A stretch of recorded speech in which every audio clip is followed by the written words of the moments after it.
says the things that we, yeah.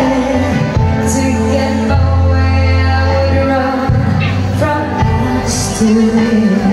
They make me laugh just to call me, yeah.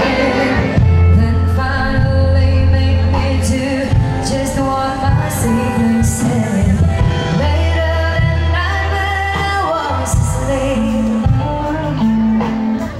they left it under my sheet.